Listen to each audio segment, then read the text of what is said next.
इस डेटा से ये समझ में आ रहा है कि भैया हम लोग जो शेयर बाजार में, इंडियन शेयर बाजार में इन्वेस्ट कर रहे हैं, सही जगह पे इन्वेस्ट कर रहे हैं। पिछले 6 महीना 1 सालों से शेयर बाजार ने इन्वेस्टर्स को बहुत परेशान करके रख दिया है, बहुत ज्यादा तंग करके रख दिया है। क्योंकि अगर पिछले 6 महीना 1 साल का आप इंडियन शेयर मार्केट का कंडीशन देखोगे तो काफी ज्यादा आपको वोलेटिलिटी देखने को मिलेगा और उतना ज्यादा आपको ग्रोथ देखने को नहीं मिलेगा इंडियन मार्केट में पिछले 6 महीना से 1 साल से, ठीक है।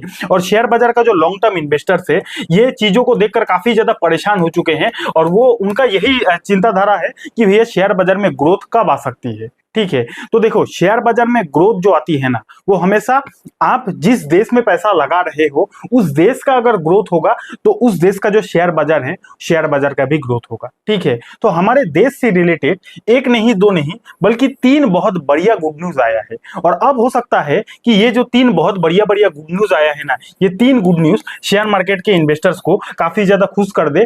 और ये 3 गुड न्यूज हो सकता है आने वाले समय में शेयर बाजार को रॉकेट भी बना सकता है, ठीक है। तो कौन सा वो 3 गुड न्यूज है, उसके बारे में डिटेल में बात करेंगे। साथ ही साथ आप लोगों का काफी सारा कमेंट आया है, उन कमेंट्स का भी रिप्लाई देने की पूरी कोशिश करूंगा, ठीक है। तो फुल पैकेज वीडियो है, वीडियो को एंड तक जरूर देखिएगा।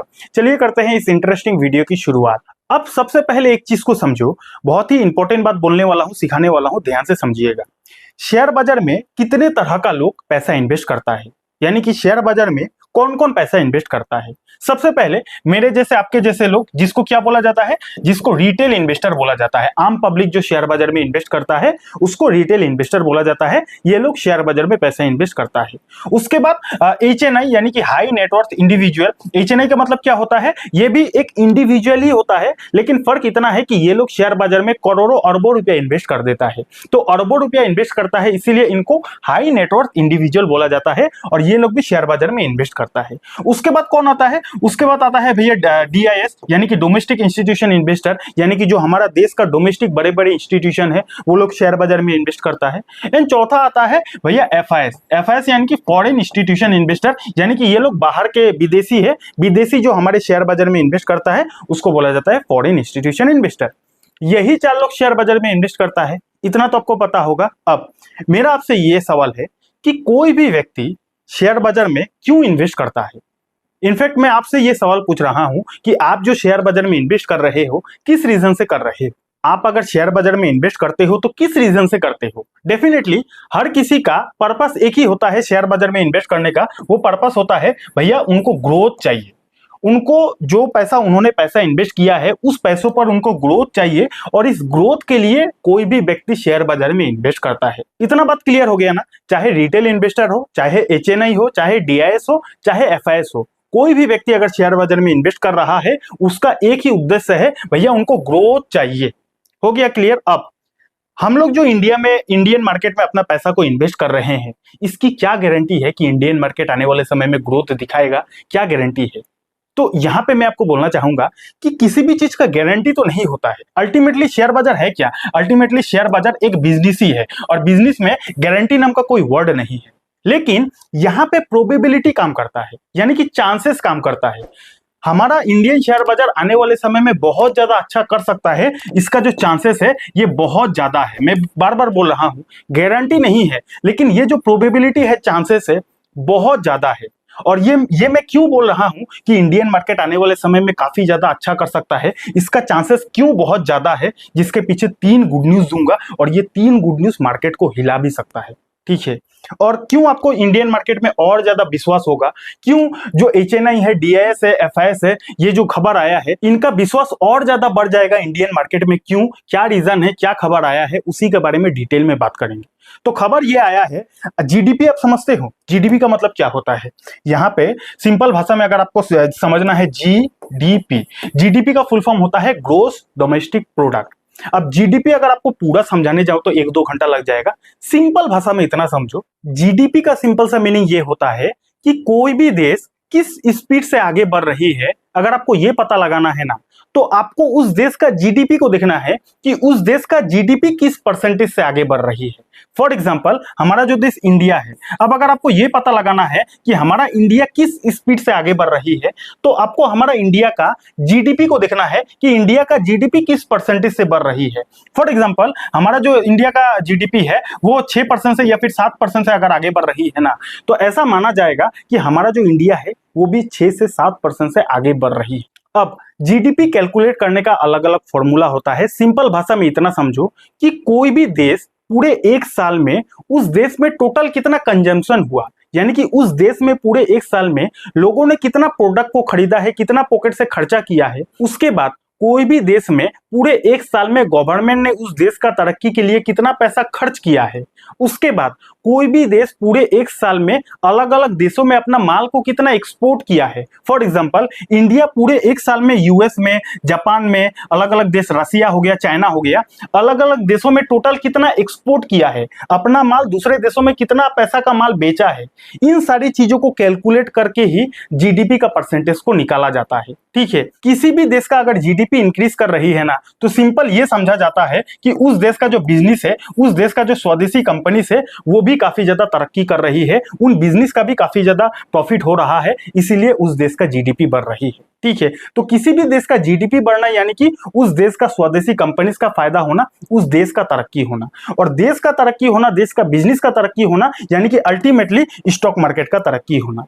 इतना समझ गए ना? यहां तक आपने समझ लिया जीडीपी क्या होता है, यहां तक आपने समझ लिया कि जीडीपी बढ़ने पर उस देश का कैसे फायदा होता है, यहां तक आपने ये भी समझ लिया कि उस देश का फायदा होने से स्टॉक मार्केट का कैसे फायदा होता है। मोटा मोटी आपको क्लियर हो गया। अब खबर ये आया है कि हमारा देश का जो जीडीपी है ना, इसका डेटा आया है, और ऐसा शॉकिंग डेटा आया है जिस डेटा को देखकर शेयर मार्केट का जो बड़े बड़े इन्वेस्टर है, जो एफआईएस है, डीआईएस है, एचएनआई है, बड़े बड़े इन्वेस्टर है, काफी ज्यादा खुश हो गए हैं। क्योंकि अल्टीमेटली खुश होने वाला बात ही है ना, जीडीपी का डेटा अच्छा आना, यानी कि उस देश का तरक्की हो रहा है, उस देश का स्वदेशी कंपनीज का तरक्की हो रहा है। अब कंपनीज का तरक्की हो गई, यानी कि अल्टीमेटली वो चीज स्टॉक मार्केट में ही दिखेगा, स्टॉक मार्केट भी ग्रो होने वाला है। ठीक है, तो जीडीपी का डेटा आया है। अगर आप देखना चाहोगे तो यहाँ पे मैं आपको दिखाना चाहूंगा। यहाँ पे आप देख सकते हो कि फोरकास्ट किया गया था, यानी कि अनुमान लगाया गया था कि इंडिया का इस महीना का जो जीडीपी का डेटा आएगा वो 6.7% का आएगा। ऐसा अनुमान लगाया गया था, एक्सपेक्टेशन किया गया था। लेकिन एक्चुअल में डेटा कितना आया है? एक्चुअल में भैया डेटा आया है 7.4% का, यानी कि अनुमान लगाया गया था 6.7% का, और अनुमान से भी काफी ज्यादा बेहतर परफॉर्मेंस इंडिया ने दिखाया है। 7.4% से हमारा देश का जो जीडीपी है वो बढ़ते जा रहा है। इस डेटा से ये समझ में आ रहा है कि भैया हम लोग जो शेयर बाजार में, इंडियन शेयर बाजार में इन्वेस्ट कर रहे हैं, सही जगह पे इन्वेस्ट कर रहे हैं। क्योंकि जीडीपी बढ़ना यानी कि कंपनीज का फायदा होना, कंपनीज का फायदा होना यानी कि अल्टीमेटली स्टॉक मार्केट का भी फायदा होना। ठीक है, तो मैंने आपको वीडियो का स्टार्टिंग में बोला था ना कि कोई भी व्यक्ति शेयर बाजार में क्यों इन्वेस्ट करता है। कोई भी व्यक्ति अगर शेयर बाजार में इन्वेस्ट करता है ना, तो भैया अपना पैसा ग्रो करने के लिए इन्वेस्ट करता है। अब ग्रो कब होगा, कैसे होगा? अगर उस देश का कंपनी प्रॉफिट करेगी, कंपनीज ग्रो करेगी, तभी ना उस देश का स्टॉक मार्केट ग्रो करेगा। अब यहाँ पे जीडीपी का जो डेटा आया और 7.4% का ये जो जीडीपी जिस स्पीड से बढ़ रही है ना, तो इससे तो यही समझ में आ रहा है कि हमारे देश का जो स्वदेशी कंपनी से उनका काफी ज्यादा प्रॉफिट हो रहा है। तो इसका जो असर है शेयर मार्केट में लॉन्ग टर्म में काफी बेहतरीन दिख सकता है। लेकिन हाँ, यहाँ पे बहुत सारे लोग मिस्टेक भी कर देगा। मिस्टेक ये करेगा कि बहुत सारे लोग ये सोचेगा कि अरे भैया जीडीपी का इतना अच्छा डेटा आया है, अब तो स्टॉक मार्केट रोज भागेगा, डेली डेली भागेगा। तो अगर आप ऐसा सोचते हो तो आप अभी भी शेयर बाजार में भैया नूब हो। एक होता है ना नूब प्लेयर, आप अभी भी शेयर बाजार में नूब हो। क्योंकि शेयर बाजार में देखो डेटा अच्छा आया है, इसका मतलब ये नहीं कि हर दिन शेयर बाजार में मिठाई बटेगी। अगर हर दिन शेयर बाजार में मिठाई बटता, हर दिन शेयर बाजार अगर पैसा देता ना, तो बच्चा बच्चा शेयर बाजार में आ जाता। अभी भी हमारे इंडिया में 4 से 5% लोग ही इन्वेस्ट करता है। क्यों इन्वेस्ट करता है? क्योंकि भैया शेयर बाजार का जो क्रैश है, शेयर बाजार का जो डाउन है, हर कोई नहीं झेल सकता है। इसीलिए 4 से 5% ही लोग शेयर बाजार में इन्वेस्ट करता है। तो अच्छा डेटा आया है, ये डेटा शेयर मार्केट में लॉन्ग टर्म में काफी ज्यादा इंपैक्ट कर सकता है। अच्छा डेटा आया है इसका मतलब ये नहीं कि आज आप इन्वेस्ट करोगे अगले महीने ही आपको शेयर बाजार करोड़पति बना के देगा, ऐसा नहीं होता है। आपको शेयर बाजार में ग्रोथ मिल सकती है, लेकिन उसके लिए आपके अंदर पेशेंस होना पड़ेगा, और ये सारा चीज लॉन्ग टर्म गेम है। हो गया क्लियर? तो काफी अच्छा डेटा आया है और बहुत सारा ज्ञान भी आपको दे दिया। तो वीडियो अच्छा लगा तो वीडियो को लाइक कमेंट कर दीजिएगा, ठीक है। उसके बाद एक और खबर आया है, जो खबर मैंने रिसेंटली कवर भी किया था। हमारे देश का जो इकोनॉमी है अभी के टाइम पे पूरे वर्ल्ड में 4th लार्जेस्ट इकोनॉमी बन चुकी है। यहाँ पे आप देख सकते हो, पहले पे है अमेरिका, उसके बाद चाइना, उसके बाद जर्मनी, उसके बाद इंडिया आ चुका है। इससे पहले इंडिया के पहले जापान हुआ करता था, लेकिन हमारा देश ने जापान को भी बीट करके आगे आगे निकल गया है। अभी के टाइम पे हमारा देश का जो इकोनॉमी है $4.19 ट्रिलियन का हमारा इकोनॉमी बन चुका है, ठीक है। अब जिस रफ्तार से इंडिया ग्रो कर रही है ना, बहुत ही जल्द हम जो पूरे वर्ल्ड में तीसरे स्थान पर भी आ सकते हैं, ठीक है। आपको क्या लगता है कि हमारा देश तीसरे स्थान पर कब तक आ सकता है? वो कौन सा साल होगा? आपको जो भी लगता है नीचे कमेंट सेक्शन में बता सकते हो, ठीक है। अब जिस स्पीड से भैया ग्रो कर रहे हैं, बहुत ही जल्द मेरे हिसाब से आना चाहिए तीसरे स्थान पर, ठीक है। उसके बाद एक और डेटा यहाँ पे मैं आपको दिखाना चाहूंगा, ये है association of mutual fund in India का डेटा। इस डेटा में आप ये समझ पाओगे कि हमारे देश का जो रिटेल इन्वेस्टर है वो हर महीना म्यूचुअल फंड एसआईपी के थ्रू से कितना पैसा इन्वेस्ट कर रहा है, उस पैसों का हिसाब किताब आप यहाँ पे देख सकते हो, ठीक है। तो यहाँ पे आप देख सकते हो इस साल का जनवरी महीना में लोगों ने इन्वेस्ट किया था एक महीना में एसआईपी म्यूचुअल फंड में 26,400 करोड़ रुपया, उसके बाद 25,900 करोड़, 25,900 करोड़। अब यहाँ पे 26,400 के बाद 25,000 में इसलिए आया क्योंकि आपको पता है कि कुछ महीना से शेयर मार्केट का जो कंडीशन है उतना सही नहीं है, मार्केट में आपको लाल रंग देखने को मिल रहा है।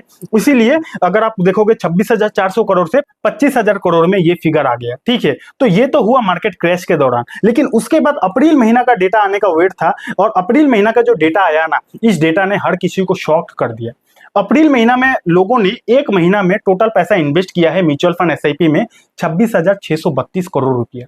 एक महीना में कलेक्शन कितना हुआ है? 26,632 करोड़ रुपया। और इतना जो पैसा आया है ना, पूरा इतिहास में एक सिंगल महीना में इतना पैसा कभी भी नहीं आया था। ये जो पैसा आया है ये रिकॉर्ड पर पैसा आया है 26,632 करोड़ रुपया। पूरा चार्ट आप देख लो, इतिहास में वन सिंगल मंथ में इतना पैसा कभी भी नहीं आया था। और जबकि शेयर मार्केट पिछले 6 महीने से साल भर में उतना अच्छा परफॉर्मेंस नहीं दे रहा है, उसके बावजूद भी देश का जो रिटेल इन्वेस्टर है वो काफी ज्यादा भरोसा दिखा रहा है इंडिया पर। और भरोसा दिखाना भी चाहिए, जिस रफ्तार से हमारा देश ग्रो कर रहा है, हमारा देश का जीडीपी इकोनॉमी ग्रो कर रहा है, भरोसा तो दिखाना ही चाहिए, ठीक है। तो काफी अच्छा डेटा आया है और आज के डेट में लोगों को धीरे धीरे ये रियलाइज हो रहा है कि जिस स्पीड से इंडिया ग्रो कर रहा है ना, अगर वो लोग भी इंडिया में अपना पैसा इन्वेस्ट करते हैं तो उनका भी पैसा इंडिया की स्पीड से ग्रो हो सकता है, ठीक है। वो चीज आज के डेट में लोगों को समझ में आ रहा है। तो अगर आपने भी अभी तक इंडिया में पैसा इन्वेस्ट करना शुरू नहीं किया है तो भैया शुरू कर दो, क्योंकि जिस स्पीड से ग्रो कर रहा है आने वाले समय में और भी ज्यादा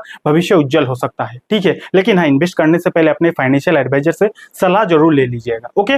तो ये कुछ गुड न्यूज था, जीडीपी मैंने आपको समझा दिया, क्या डेटा आया है समझा दिया। वीडियो अच्छा लगा लाइक कमेंट कर दीजिएगा। अब चलिए आप लोगों का कुछ कमेंट्स है, उन कमेंट का रिप्लाई देने की कोशिश करता हूं। उससे पहले डीमेट अकाउंट नहीं है ना, तो डीमेट अकाउंट का लिंक आपको डिस्क्रिप्शन पर मिल जाएगा, वहां से भी आप अपने लिए डीमेट अकाउंट खुलवा सकते हो। सबसे पहला सवाल सुशील कुमार गुप्ता जी पूछते हैं, सर एक अच्छा एसआईपी कैसे ढूंढे, क्या क्या देख के एसआईपी करे, वैसा एक वीडियो बना दीजिए। तो सुशील जी, मैं आपको ये कहना चाहता हूँ, वीडियो तो ऑलरेडी है, मैं उसके बारे में बताऊंगा, लेकिन एसआईपी शुरू करने से पहले दो चीज डिफाइन करना चाहिए। पहला, आपका रिस्क टेकिंग एबिलिटी, यानी कि आप कितना रिस्क ले सकते हो, ये पहले आपको अपने आप से पूछना है। दूसरा, समय सीमा, यानी कि कितना समय तक आप इन्वेस्ट करना चाहते हो। दो चीज आपको अपने आप से पूछना है। पहला, आप कितना रिस्क ले सकते हो, दूसरा, आप कितना समय के लिए इन्वेस्ट करना चाहते हो। जब आपके पास इन दोनों सवाल का जवाब होगा ना, तब आप उस हिसाब से एक सही म्यूचुअल फंड को सिलेक्ट कर सकते हो। क्योंकि म्यूचुअल फंड बहुत सारे तरह का होता है, large cap, mid cap, small cap, flexi cap, multi cap, Contra fund, बहुत सारे तरह का फंड होता है और हर एक फंड का अलग अलग अपना स्पेशलिटी है। और ये स्पेशलिटी आप तभी समझ पाओगे जब आपका जो गोल है वो गोल आपको पता होगा, ठीक है। तो पहले आप देखो कि आप कितना साल के लिए इन्वेस्ट करना चाहते हो और आपका रिस्क टेकिंग एबिलिटी कितना है, ठीक है। और ज्यादा जानकारी के लिए आप इस वाला वीडियो को देख लेना, इस वीडियो का लिंक आपको डिस्क्रिप्शन पर मिल जाएगा, पूरा डाउट क्लियर हो जाएगा। अगला सवाल जीनत परवीन जी पूछते हैं, आकाश भाई आपको बहुत बहुत शुक्रिया इतने अच्छे से सिखाने के लिए, दिल से सलाम आपको। अपने अकाउंट को कैसे सुरक्षित रखा जाए इस पर भी एक वीडियो जरूर बनाइए ताकि किसी का मेहनत का पैसा जाया ना हो। तो जीनत जी, सबसे पहले तो thank you so much. And आपने जो सवाल पूछा अपने अकाउंट को कैसे सुरक्षित किया जाए, तो मैं समझ नहीं पाया कि आप कौन से अकाउंट की बात कर रहे हो, डीमेट अकाउंट या फिर बैंक अकाउंट। डेफिनेटली आप शेयर मार्केट की वीडियो देखते हो तो शायद आपने डीमेट अकाउंट के बारे में पूछा। तो डीमेट अकाउंट को कैसे सुरक्षित रखा जाए, सबसे पहले तो इसको समझो कि आप जो अपने डीमेट अकाउंट से शेयर को खरीदते हो, पैसा इन्वेस्ट करते हो, वो शेयर तो रहता कहीं और पे है। आप कोई भी शेयर को खरीदते हो वो शेयर रहता है सीडीएसएल के पास, तो आपका पैसा कहां पे गया? आपका पैसा गया सीडीएसएल के पास। पॉइंट नंबर 1, आप अगर अपने डीमेट अकाउंट से म्यूचुअल फंड में पैसा डालते हो तो म्यूचुअल फंड के कंपनी के पास आपका पैसा गया, यानी कि उस एएमसी के पास आपका पैसा गया, ना कि आपके डीमेट अकाउंट में।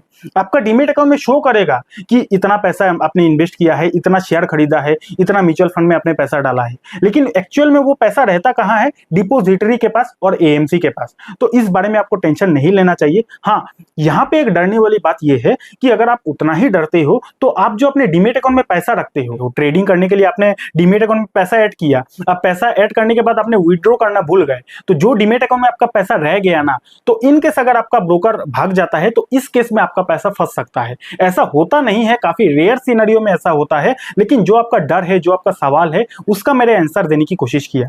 आपने डीमेट अकाउंट में पैसा ऐड किया, अब उस पैसों को अगर आप विड्रॉ नहीं करते हो, आपका डीमेट अकाउंट में वैसे ही पड़ा हुआ है, और उस केस में अगर आपका ब्रोकर कुछ गड़बड़ कर देता है तो इस केस में आपका पैसा फंस सकता है। ठीक है, लेकिन ऐसा बहुत कम ही होता है। ओके, तो आई होप आपको आपका जवाब मिल गया होगा। आखिरी सवाल पर चलते हैं। केटी अप्पा जी पूछते हैं, भैया आप कौन से स्टेट से हो?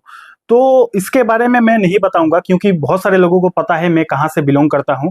जिन भी लोगों को पता है कमेंट में लिख दीजिएगा ताकि बाकी लोगों को पता चल जाए। देखता हूं मेरे बारे में कितने लोगों को पता है। ठीक है, तो आज का सवाल यहीं तक था। अगर आपके अंदर भी कोई सवाल है शेयर मार्केट से रिलेटेड, कुछ भी रिलेटेड, कमेंट कर दीजिएगा। अगला वीडियो में आपका आंसर देने की कोशिश करूंगा। और अगर आपको ट्रेडिंग को पूरा फ्री में सीखना है आसान भाषा में, तो आप यहाँ पे क्लिक करके इस वीडियो को देख लीजिएगा। और डीमेट अकाउंट नहीं है, डीमेट अकाउंट का लिंक भी आपको डिस्क्रिप्शन पर मिल जाएगा। बहुत बहुत धन्यवाद।